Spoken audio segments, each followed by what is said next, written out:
He just had to talk about Muhammad. I know he was reading a script. I know that. But he just had to read what the script said about Muhammad. I don't say much about elections. All these politicians have to do is not say something stupid about Muhammad. I don't care if they talk about Muhammad. Just don't say something stupid, and they won't hear a word from me.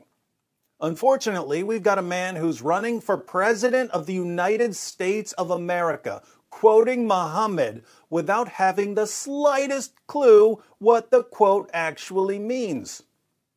But I know what it means, and you're about to know what it means. And once you understand what it means, you'll understand why a man who wants to be president of the United States should not be quoting these words.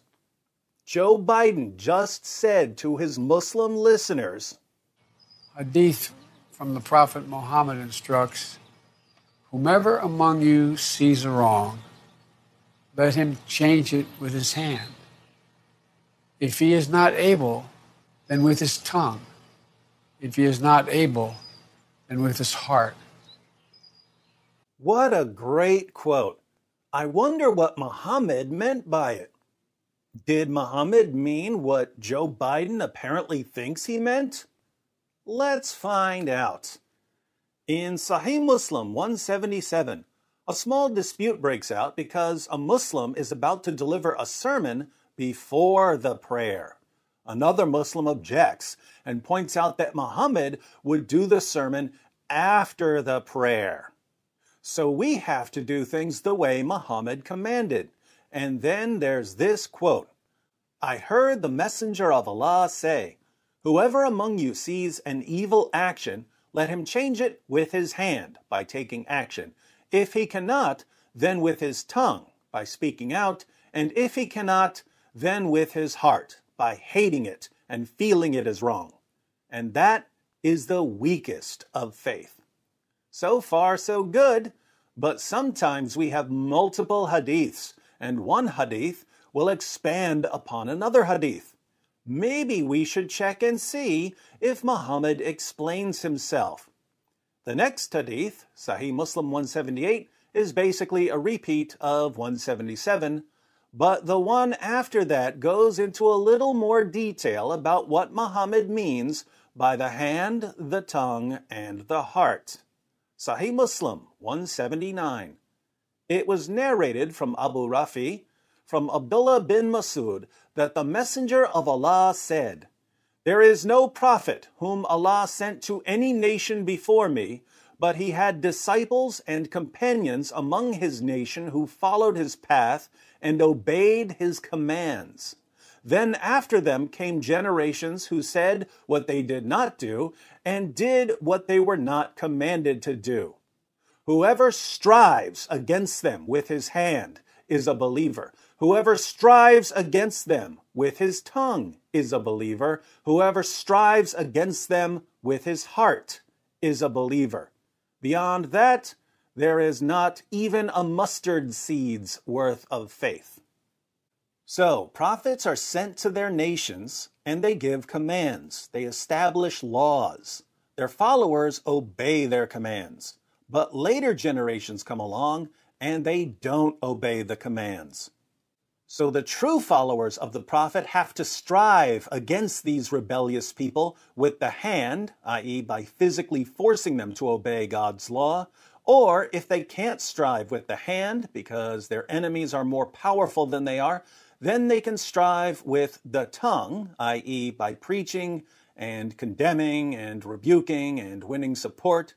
Or if it's too dangerous for them to verbally condemn the rebellious generation because they might get killed or something, then they can strive with the heart, i.e. by inwardly despising the evil and rebellion against the prophet, and by longing for the day when the prophet's commands can be enforced by the hand. According to Muhammad, if you strive with your hand, you're a believer, a Muslim. If you strive with your tongue, you're a believer, a Muslim. If you strive with your heart, you're a believer, a Muslim. But if you don't at least strive with your heart, if you don't at least hate the rebellion against the Prophet's laws, you have no real faith. You're not a Muslim. Now, when it comes to Muhammad, he's not simply a prophet sent to a particular nation. He's God's final prophet, and he's sent to the entire world. His commands are for everyone. There's a word for the collection of legal commands Muhammad brought. The word is sharia.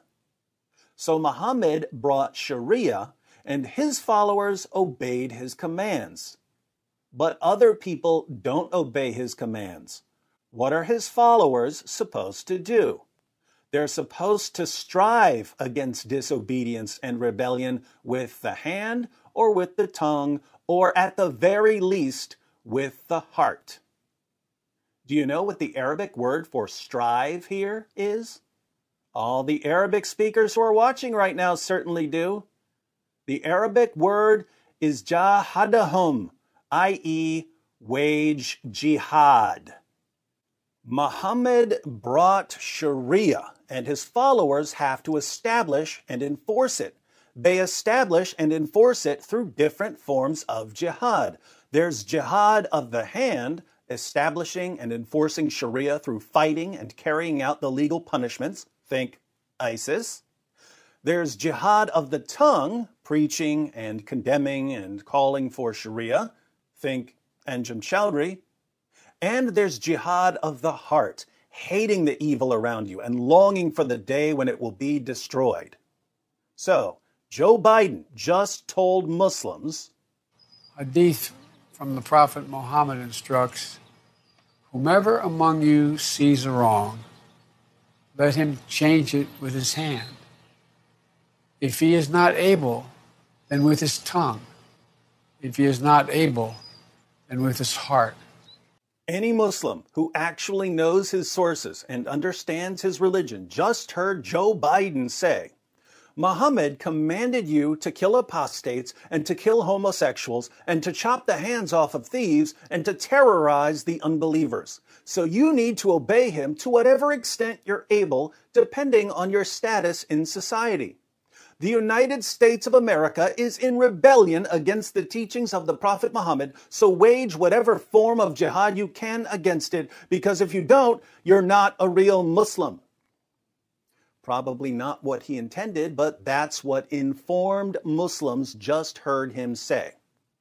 Now, there are a couple of possibilities here.